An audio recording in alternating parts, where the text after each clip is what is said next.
Islam itu sangat keras. Buktinya, masa pencuri dipotong tangannya, masa orang membunuh dipenggal lehernya, kejam amat. Mestinya cukup dipenjarain aja.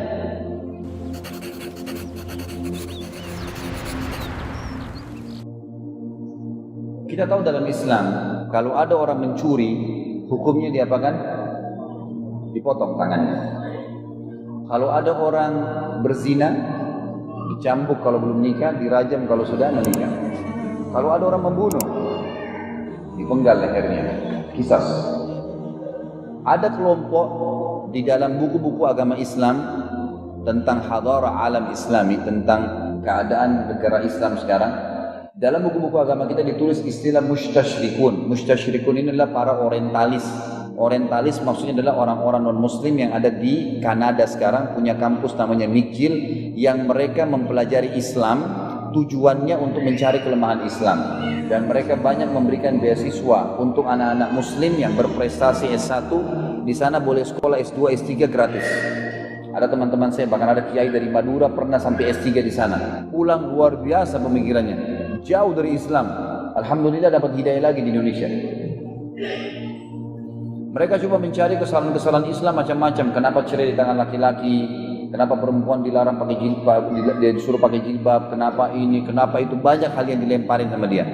Banyak masalah-masalah gitu. Di antaranya mereka bilang, Islam itu sangat keras. Buktinya, masa pencuri dipotong tangannya, masa orang membunuh dipenggal lehernya, kejam amat. Mestinya cukup dipenjarain aja. Maka kali ini teman-teman saya jelaskan di sini, mudah-mudahan Allah sampaikan kepada anda tentang hikmah syar'inya, dan anda jangan ikut-ikutan terpengaruh dengan ide-ide mereka.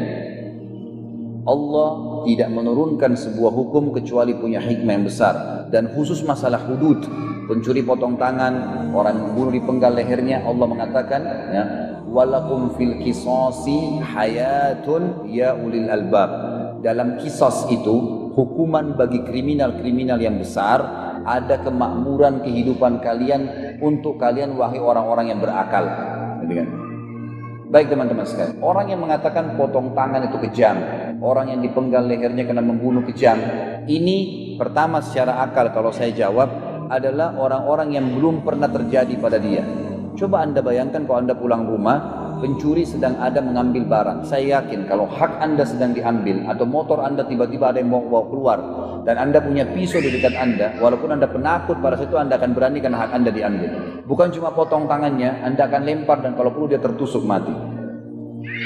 Orang yang bilang pencuri potong tangannya kejam, orang yang belum mengalami itu.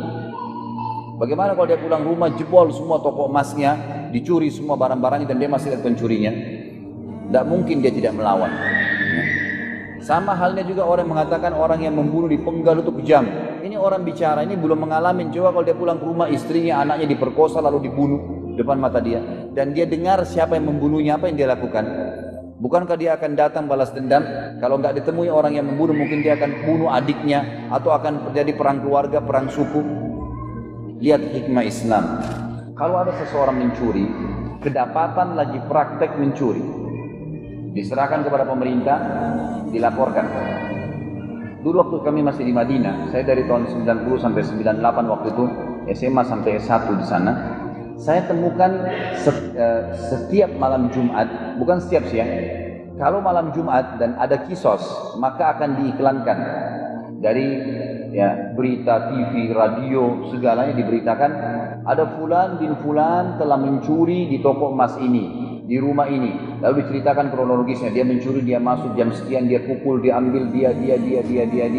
Selesai, dia kena firman Allah, pencuri laki-laki dan pencuri perempuan, potonglah tangannya. Besok akan diadakan kisos di Masjid Nabawi.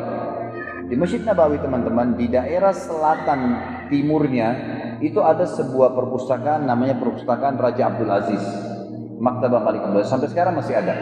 Di sebelahnya itu ada lapangan luas, dulu di situ tempat kisos.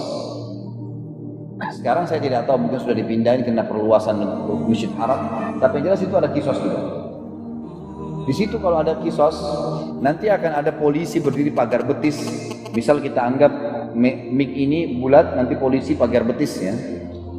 Di dalamnya ada orang yang mau dikisos, didudukin, diikat tangannya satu ditaruh di atas meja, terus ditahan, jadi nggak bisa bergerak. Algojonya bawa pedang. Di sekitar situ ada polisi pagar betis, kita semua di belakang polisi tersebut. Di situ ada 3 mobil. Mobil penjara yang membawa si penjahat ini, mobil ambulan dengan tim medisnya. Kalau sudah dipotong tangannya akan diurus oleh dokter, tidak akan dibiarkan mati di situ. Kemudian ada mobil pengadilan yang buat laporan pada raja. Itu yang terjadi, 3 ini. Orang ini akan didatangkan tangannya, disebutkan kesalahannya, lalu dipotong tangannya, dipotong di pergelangan. Setelah itu digantung pergelangannya ini 3 hari sampai membiru. Kira-kira hikmahnya apa? Bayangkan kalau ada orang yang niat mencuri hadir di situ dan lihat, masih mau mencuri nggak kira-kira? Ini mencuri ukuran 3 dirham, 150.000, tangan melayang. 1 orang dipotong tangannya teman-teman, 10.000 orang berhenti mencuri. Hikmah syariah. Itu koruptor di Indonesia, datangin tuh iklanin di TV, datangin tangannya potong, berhenti semua mencuri. Tangannya melayang. Kalau pakai hukum manusia, masuk pagi, sogok siang, malam keluar. Besok curi lagi. Itulah hukum manusia. Hukum Allah nggak ada ceritanya. Kalau penggal kepala teman-teman lebih luar biasa hikmahnya. Masalah pencurian tadi, mungkin teman-teman yang pernah di Saudi, ini bukan masalah membela Saudinya, saya cuma menceritakan ada positif negatif negara pastinya. Tapi saya bicara yang mungkin orang-orang Indonesia banyak tidak tahu. Di sana tuh mobil-mobil mewah parkir di pinggir jalan, tidak ada yang berani sentuh. Enggak hilang spionnya, enggak hilang peleknya, enggak. Di Jakarta lagi lampu merah, orang cuma istirahat, mobil Alphard lewat motor dipatah tuh spion. Hilang. Pelek hilang, macam-macam hilang. Ini kalau ada pemotongan tangan berhenti semua. Kisos kepala beda sedikit. Sama tadi 3 mobil ada, mobil penjara yang bawa ke orang ini, mobil ambulan yang akan mengurus jenazahnya kalau dia mati, dan ada mobil pengadilan yang lapor sama raja, ada polisi pagar betis, diiklankan malam Jumat, kita datang semua. Kebetulan kisos kepala ini saya pernah hadirin.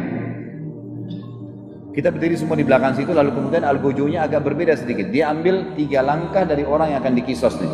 3 langkah dari orang yang akan dikisos. Di sebelah kanannya dia, algojo ini, ada walinya orang yang dibunuh. Keluarganya orang yang dibunuh. Algojo ini mengambil 3 langkah. Kalau dia melangkah langkah pertama, dia balik ke sana. Tentu orang yang mau dikisos ini dipakein kain hitam, dia tidak tahu algojonya ada di mana. Tangannya dua-dua diikat di belakang bersamaan dengan telapak kakinya, jadi nggak bisa bergerak. Dia memang diangkat, diturunkan, diangkat, dinaikkan, diangkat. Jadi dia tidak tahu, dia sudah tertunduk kepalanya karena posisi tangan dan kakinya. Di sebelah kanan ada walinya orang yang dibunuh, adiknya, ayahnya, saudaranya yang dibunuh. Algojo melangkah langkah pertama, lihat ke sana. Kalau mereka diam, dia melangkah langkah kedua, balik lagi ke sana. Kalau mereka diam, dia melangkah langkah ketiga, balik lagi ke sana. Terakhir pedangnya diangkat, dilihat ke sana. Kalau mereka tidak kasih isyarat apapun, dipenggal orang ini. Tapi kalau dalam 3 langkah kaki tadi dan pas angkat pedang, ada yang maafin di sana, ada yang kasih isyarat dengan tangan, nggak jadi kisos. Apa hikmahnya? Ingin diberitahukan kepada walinya orang yang dibunuh, nih yang membunuh saudaramu, suamimu, istrimu, nih orangnya. Nggak ada hubungan sama istri sama anaknya ya, nggak ada dendam keluarga nih. Ini yang salah nih. Kami akan kisos, keputusan di tangan kalian. Kalian tidak maafin, penggal. Kalian maafin, selesai. Hikmahnya besar. Ini orang yang salah. Dan kalau mereka minta, misalnya 3 orang di sana, ada 1 orang saja mengangkat tangan memaafkan, udah selesai. Nggak jadi. Walaupun yang 2 tidak setuju. Makanya hadir sana harus betul-betul penentu keputusan. Pernah terjadi ada seorang wanita, anak dia bertengkar sama sepupunya sendiri, anak saudaranya. Berantem, pukul-pukulan batu, mati. Karena hukum kisos. Waktu mau dikisos, di sana tantenya, di sini ponakannya. Dimaafin sama tantenya akhirnya. Sudah ada shock terapi 2 langkah, algojo melangkah, dimaafin sama tantenya. Waktu ditanya, diwawancarai, kenapa Anda maafkan? Dia bilang, ini anak saya sudah mati, masa saya mau kehilangan ponakan saya? Sudahlah, saya maafin. Tapi seperti itu kisos. Jadi bukan sembarangan tangkap potong, enggak. Dan juga dalam Islam, yang dikisos itu kalau yang didapat sedang praktek. Bagaimana kalau ada orang misalnya pernah mencuri 2 tahun lalu, sekarang dia mau tobat, apakah dikisos? Tidak. Kalau dia tobat, dia tinggal tobat kepada Allah, kembalikan haknya orang yang pernah dicuri. Ini hal yang mesti difahami. Jadi hukum Islam datang dengan sangat luar biasa teman-teman sekalian.